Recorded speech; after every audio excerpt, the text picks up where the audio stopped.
The world. This is the Sydney Silver Show.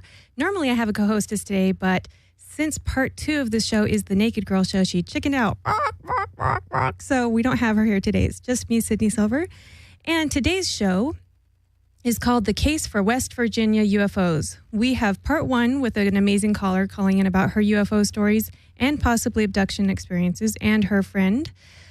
Part 2 will be the Naked Girl Show, and we have another caller calling in. Not only does she have UFO stories ready for you, she also has ghost stories available for you. So we're going to investigate these things, check them out, and see if we think that they're real or not. Do we have a caller on the line right now? I think we have a caller. We're going to try to get her on. Hello. Hi, caller. Are you there? It's Desiree.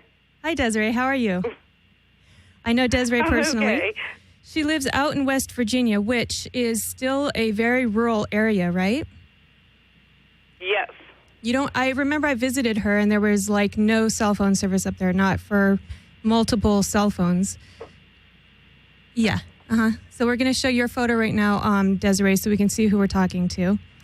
And do you have George? Okay. George, is he there today? Yeah, hold on. I'll put us on speakerphone and he can sort of talk too.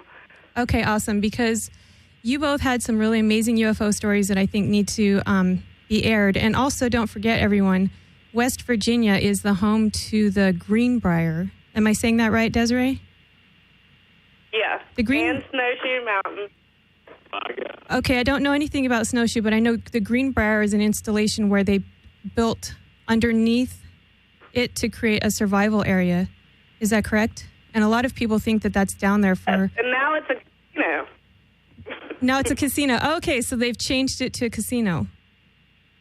Yep. It's just an attachment. They still have like a underground shelter for the president and a lot of the, government officials in the time of like if we were under attack or something, they, would evacuate them. Sometimes it's one of the optional locations to evacuate. Now, George, what do you do? What do I do? I'm a general contractor. I also work at Snowshoe Ski Resort. Okay, so things. You actually work at Snowshoe. And what's so important about this Snowshoe? Is there UFO activity there or something like that? Well, Snowshoe in particular, it's really close. It's not far from where we live. It's actually close to several of the things that we've seen over the past several years. It's actually kind of right between where we live here, which we've had sightings here around the scenic highway and things like that here in Pocahontas County, and it's dead center between us and the observatory over in Green Bank, which is also part of Pocahontas County. It's the largest mobile object on Earth and is the number one observatory of lunar activity. It's a giant satellite. It's a massive giant satellite dish that's mobile. Really? I didn't even know that existed. So, I'll send you a link to it. I'm sorry, what did you say, Des? I said I'll send you a link to it. Okay, I'll post that on the website then for people to check it out. So I know that both of you say you have experienced UFO sightings. Can you tell me what was one of the most interesting ones, and did you ever have one together, or have they always been separate? Few together. Together? Can you tell the audience about one of the sightings that you had and explain it to us, what it looked like, what happened? Did you get abducted? Do you think it was alien? You're near a military base, aren't you? Or are you not? Not really. We're closer to the Green Bank thing. It's a National Radio Observatory. Okay. They actually listen to space. That's what they do. They listen to space there. Wow. Yeah. And it's number one location for the observation of lunar activity, which to me is kind of funny since the last time I checked, you're told and taught all through school and everything that the moon is just a still object that goes in a circle around the Earth, yet the largest mobile object on Earth is used to study lunar activity. Yeah, we got a little bit of interference there. I think it was the aliens, possibly. Hello, aliens. So I actually have a few possible UFO experiences myself. I don't know. That's all I can call it. So, don't be afraid to tell me anything that happened. But I would love to know your most interesting or most strangest UFO sighting. Did you see one in the sky? He wants us to talk about one by Dory's. It was here in Edray going towards Marlinton. Okay. And it was nighttime, and we both seen this huge triangular object hovering over where Dory's restaurant used to be and by a house that sits up in the woods by the hill. And the car in front of us seen it too. They had to because they hit their brakes. And we stopped and stared at that thing for a few minutes before it went out of our focus, like out of our sight. And the way that it moved to its set. Wait, hang on one second. Hang on. We're getting some interference. Okay, so you're saying it was just hovering there, right? But Right. what did it look like? It was hovering. It was hovering for a few minutes, and then all at once, it just bolted out of sight. Like moved so fast, like no plane or jet or anything you've ever seen at any air show or on TV or anything else. The way it moved. And was it like a shape? UFO or something no one's ever seen before. Was it a light, like a ball, or was it a shape? Oh, it was definitely a shape, but it had lights on it. It had It lights. was, I would say triangular in shape. It was triangular. And George, do you concur with that? Is that what you remember? Yeah.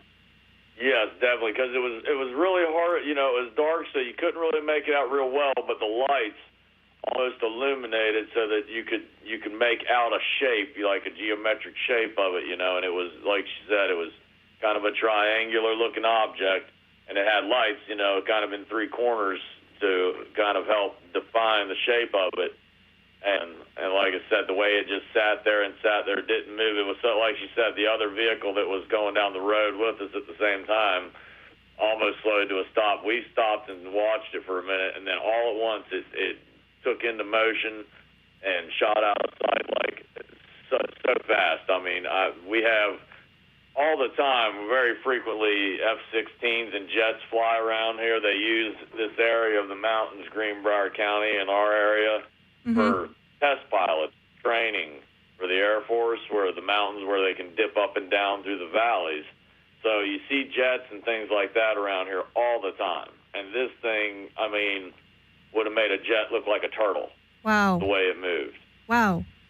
And Yeah. and that's interesting that you said the other car saw it, obviously, because they slowed down almost to a stop, and they were watching the UFO. Oh, yeah.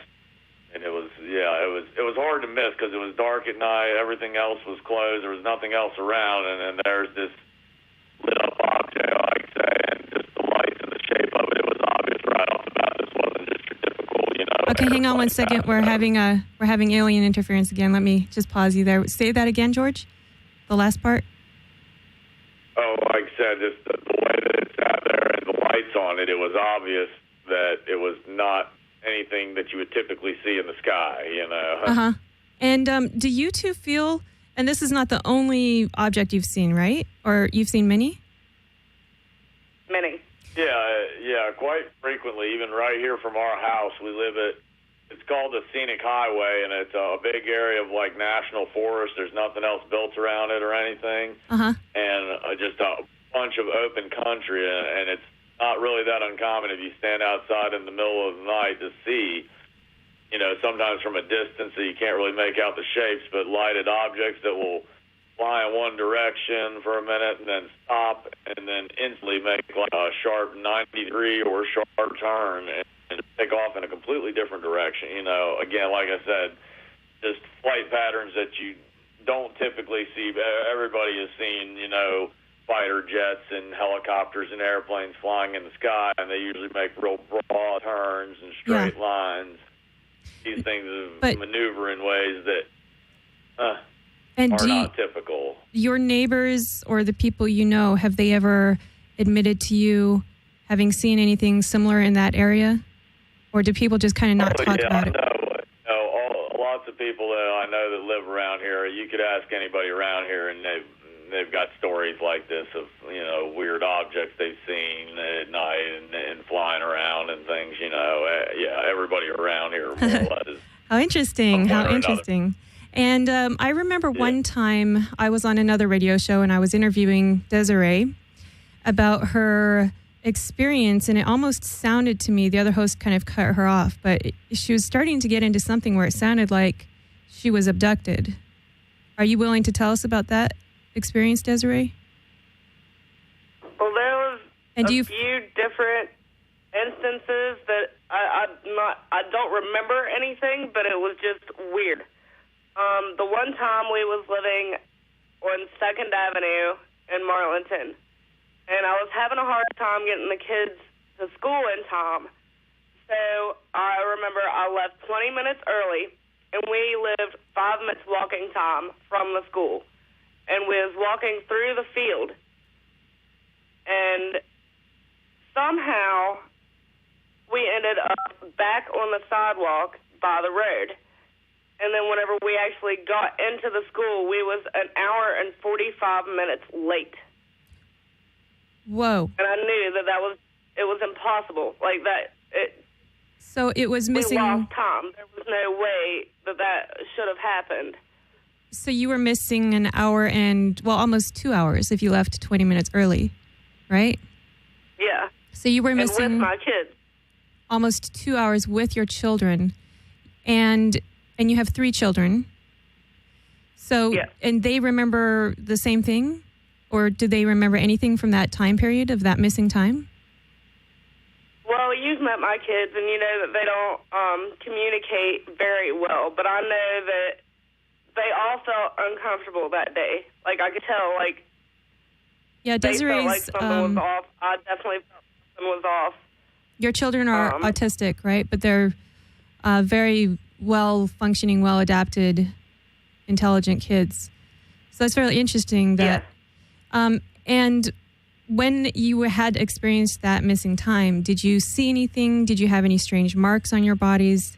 Did you see a light in the sky? Or did you hear anything? I didn't. I don't remember anything from it except for being in the field and then all of a sudden being on the sidewalk. Wow. It was like... Okay. So it's just pure missing like time. Like a weird kind of dream or something. But there have been instances where I've woken up with burns on my back. Really? In the shape of a triangle. Were they upside down triangles or right side up triangles? Like, were they like a pyramid or were they like a V? Both? They're always 3 dots, and they're always different shapes, and they're always on my back. And I was actually thinking that was them marking me. George can confirm this one, too. I really do think that they were using me for breeding experiments. Uh-huh. There would be instances where I almost felt like I was pregnant, carrying, like I would feel something moving inside of me, and then it would just go away. Wow. And George had his arm around me one night and felt it move, like something pushing out of my stomach. Oh, my gosh. Like a inside someone's stomach. Like it was like a what? And he jerked the covers off and looked at me. Uh-huh. And, yeah, it was just really weird. And that I don't know if that's still happening. So it was almost... as much. It was almost like the movie Aliens, where you feel something screaming, like crawling around in there. Yeah. Right? Yeah. We're like literally being like 6 months pregnant and feeling your baby wiggling around. Oh my gosh, that is so... Okay, so are you too scared of these events, or do you enjoy and like the aliens? And George, have you ever felt like you were abducted or not? And do you think this is military aliens? It's a lot of questions to ask you, but... I can't say specifically that I recall anything about ever being abducted or anything of that nature.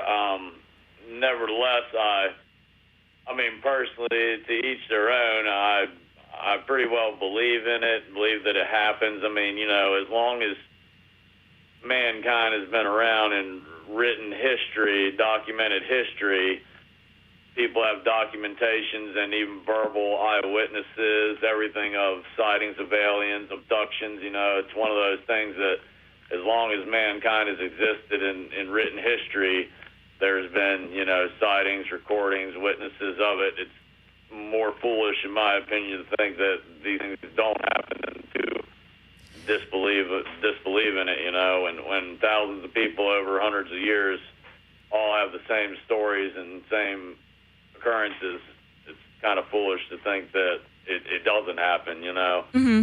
So you're definitely of the opinion that it's alien, not military or not human.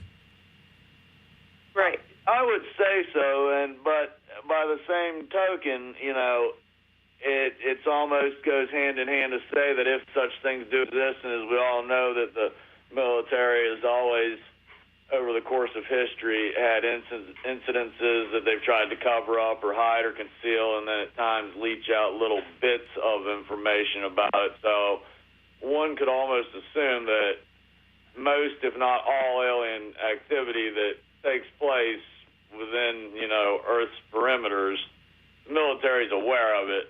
We have enough satellites and technology to identify them and spot them if they were in our atmosphere's range. So it kind of goes hand in hand to say that if something is going on. I find it, hang on one second, we're having the interference again. This is funny because it reminds me of a time I was at a big party in Hollywood and everybody was having fun and someone was talking over satellite and something came over the airwaves that sounded like it was talking. And it wasn't any language we'd ever heard of. Maybe it was just the way the satellite garbled it, but it sounded like some weird alien language, like they were speaking to us. And everybody in the whole party flipped out. And I think half of them were on acid. So people were like crying and they were crawling around on the floor. So that's what this transmission is reminding me of. Huh?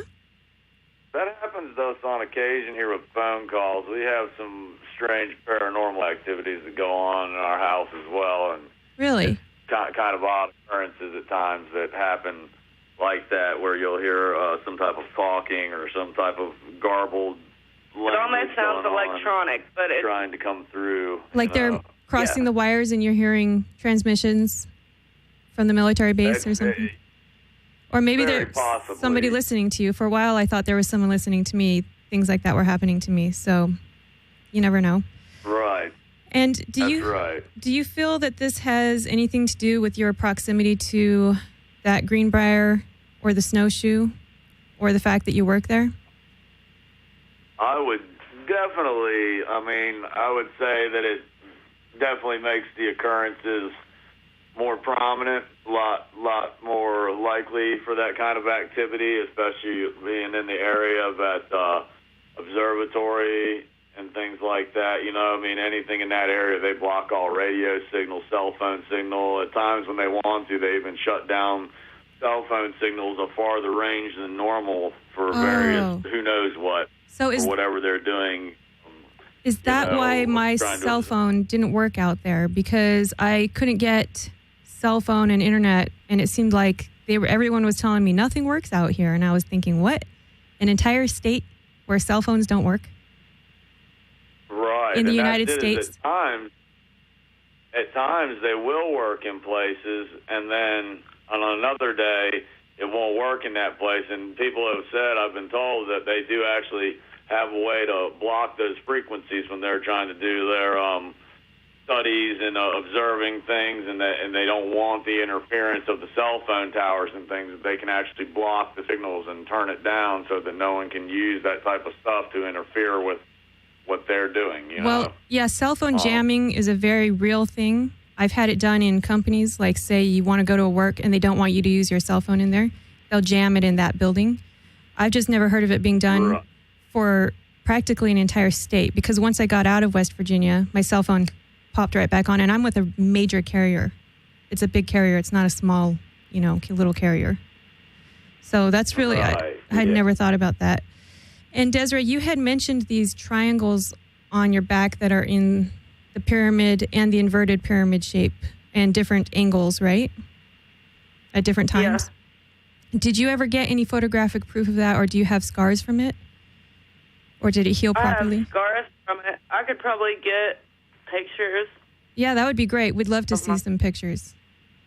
I'll take, if you have any pictures where they show up at all, I'd love to take those, and I'll place those on the video in post, and I'll also put them on the website so people can see it. Do you have any other strange marks, or does George ever come up with any strange marks on his body? Or implants? Nothing that I can recall. I don't really seem to have those same experiences like she does, and it happens fairly frequently to her.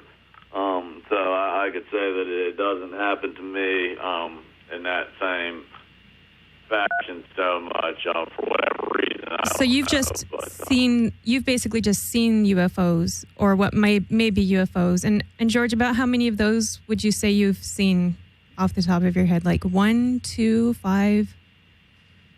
I'd say probably, since I've lived up here in the last 10 years, I'd say at least 10, 15. Wow. At least 10, yeah. Wow, that many.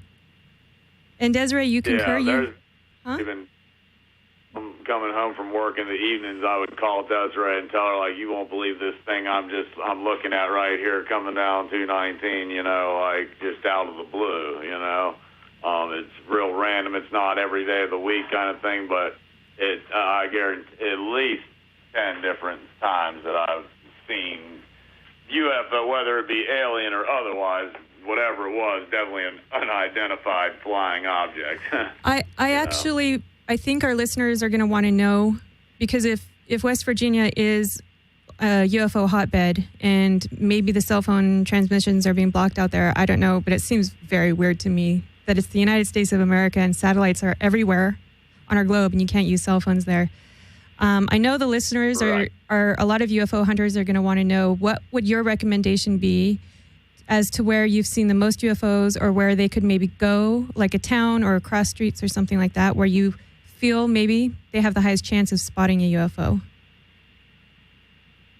Honestly, the most frequent place is really right here in this area around where we live.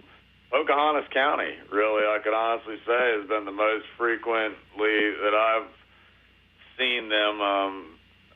Like say, right even in our backyard over this national forest with what they call the scenic highway here, as well as anywhere around that national observatory. Got a couple really weird stories about that. It's open to the public, and they do tours, even let kids come into the little building right by the road where they just show them pictures of, see here, this is how we look at the moon and do this and that and show people things. But a friend of mine, known for years, he's lived around here all his life, and they were right on the edge of the property hunting one time years ago, and they were right on the border of the property. They shot a deer, and as soon as their gun went off, they said spotlights come on from all over the perimeter of the property of that observatory. They were nowhere near the building, the facility itself. Wow. Spotlights came on, and they said what appeared to be, as best they could see, looked like a SWAT team came out of the tree line, out of the woods. And several men, they said 10 to 15 people, all appeared to be armed and started yelling at them, freeze, don't move, freeze. And then, of course, they were far enough distance, they took off running back to the road, jumped in their truck and took off, and never heard or saw anything about it again. Now, you tell me, if there's just a satellite dish with a couple scientists or technicians, what have you, observing the moon, then why are there armed security hanging out in the wood line around the property of the area? That's a really good point. It's almost starting to sound like the old stories of Area 51, where if you cross this one line, suddenly they're like popping out of the bushes and everything and flying in on jets to get you. So real fast, we're at about 3 minutes to go, but I just wanted to ask real fast, my last question. Why do you feel, if it is alien, why are they here, and why are they showing themselves to you particularly? Or does that not matter? It's not just you. Do you think they're friendly? My personal is that the aliens are gods in a way, in a sense.